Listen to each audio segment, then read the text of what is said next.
Sidang MA nomor 268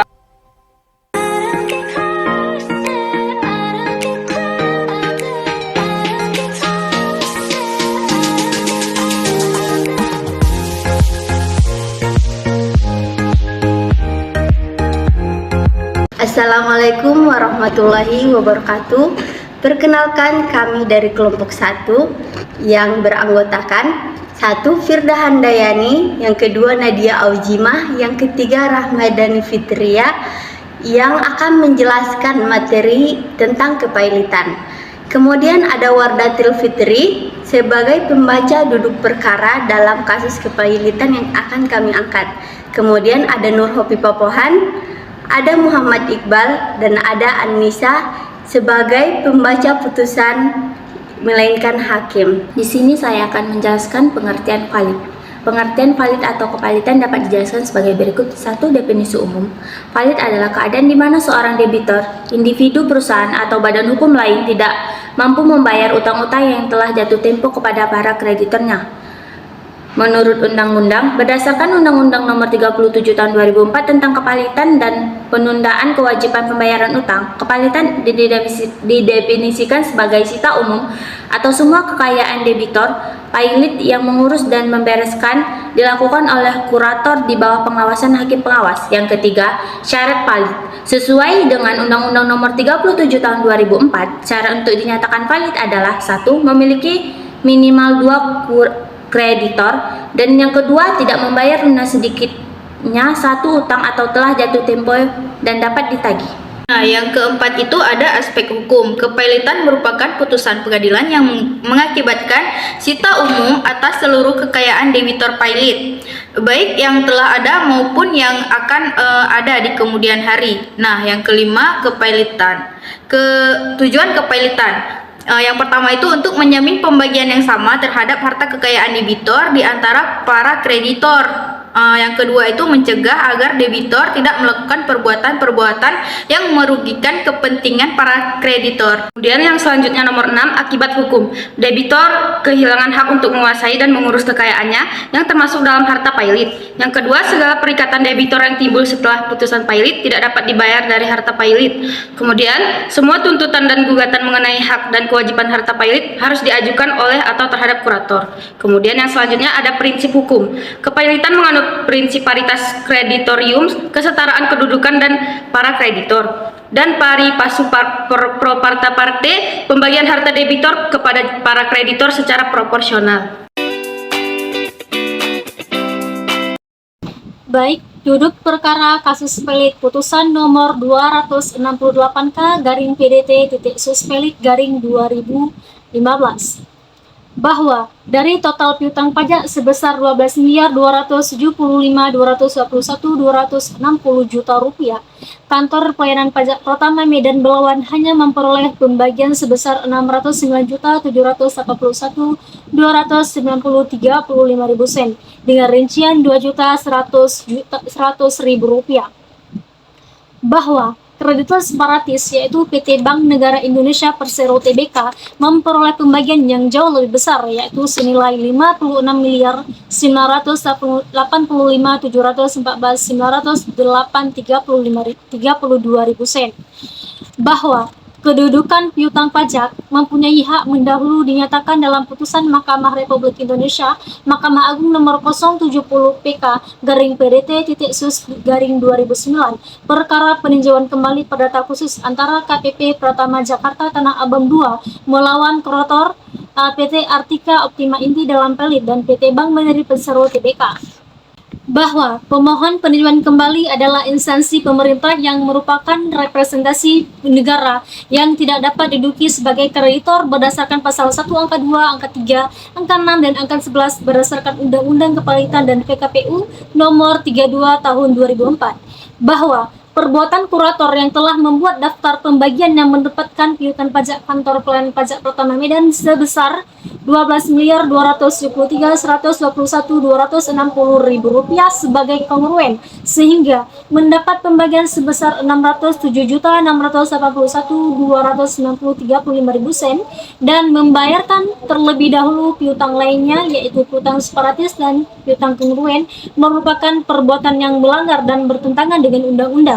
Bahwa berdasarkan risalah lelang pemberesan harta pelit dan hak harta milik pihak ketiga yang menjadi jaminan PT Industries Baja Garuda dalam pelit nomor 735/2014, diketahui bahwa hasil yang diperoleh dari pemberesan harta tersebut menjadi nilainya sebesar 78.865.122.000 rupiah.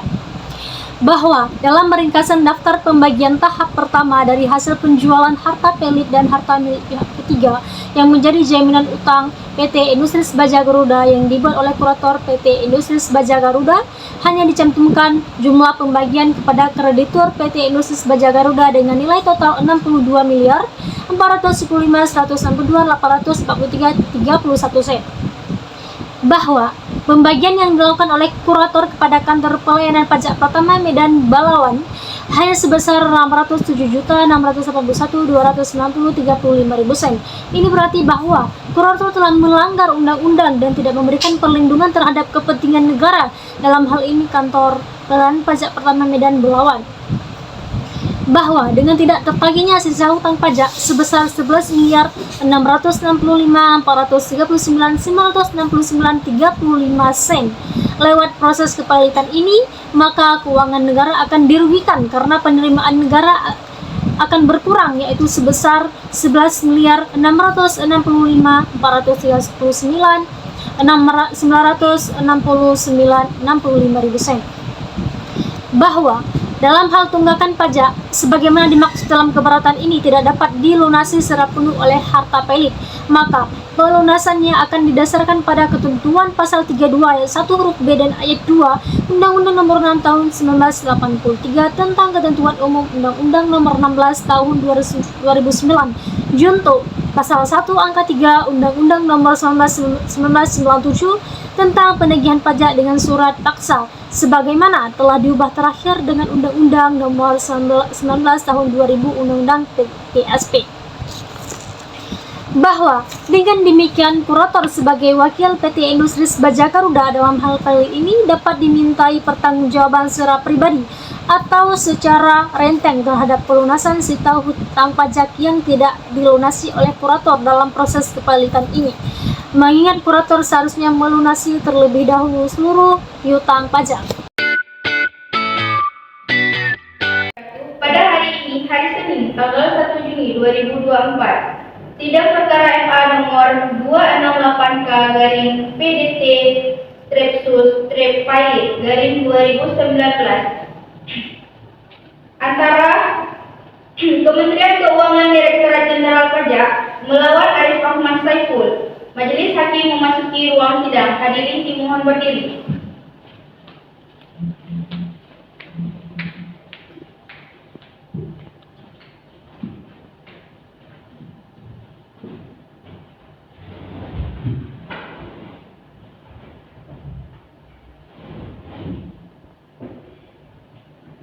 Hadirin dimohon duduk kembali. Sidang MA nomor 268/PDT/Pilot/2019. Sidang dibuka dan terbuka untuk umum. Agenda sidang hari ini pembacaan putusan bahwa alasan-alasan kasasi dari pemohon kasasi tidak dapat dibenarkan karena putusan judek ex fakti sudah tepat dan benar serta tidak salah menerapkan hukum dengan pertimbangan sebagai berikut. Yang pertama, bahwa sesuai dengan ketentuan pasal 19.2 dan 19.3 Undang-Undang Nomor 37 Tahun 2004 tentang kepilitan dan penundaan kewajiban pembayaran utang, perlawanan oleh kreditur terhadap daftar pembagian harta pilot in casu tahap 1 harus diajukan dalam tenggang waktu yang ditentukan in casu 5 hari sejak tanggal pengumuman atau penyediaan daftar tersebut, hal mana tidak terbukti adanya dalam perkara aku sehingga sudah tepat pemohon tidak memiliki kualitas dalam mengajukan permohonan. Karena itu, putusan judek fakti dalam perkara aku layak untuk dikuatkan. Yang kedua, bahwa disebabkan pemohon tidak mengajukan tagihan dalam tenggang waktu yang ditentukan undang-undang, maka permohonan pemohon telah ditolak oleh kurator dinilai tepat. Menimbang berdasarkan pertimbangan tersebut di atas, lagi pula ternyata putusan pengadilan niaga pada Pengadilan Negeri Jakarta Pusat dalam perkara ini tidak bertentangan dengan hukum dan atau undang-undang.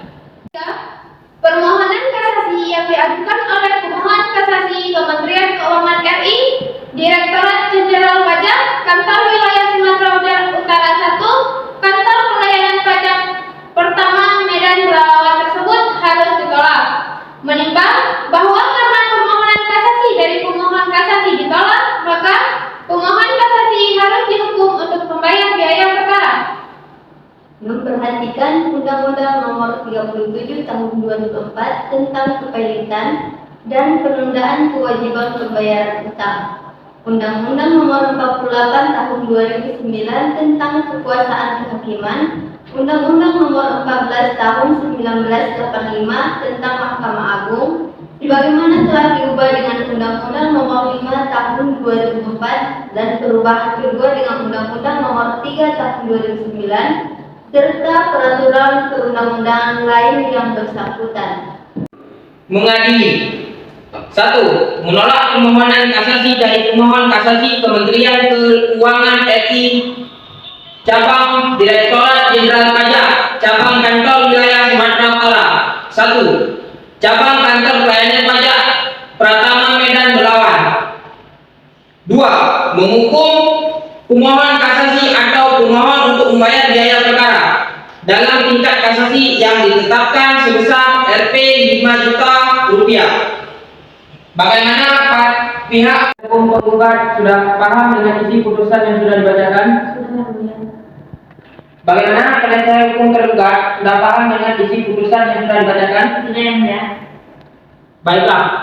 Sidang perkara MA nomor 268-PDT/Pilot/2019 dinyatakan selesai dan ditutup.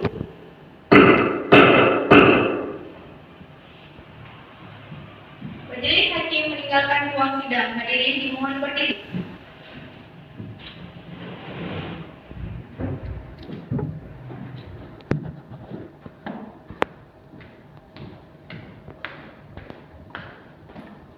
Hadirin dimohon duduk kembali.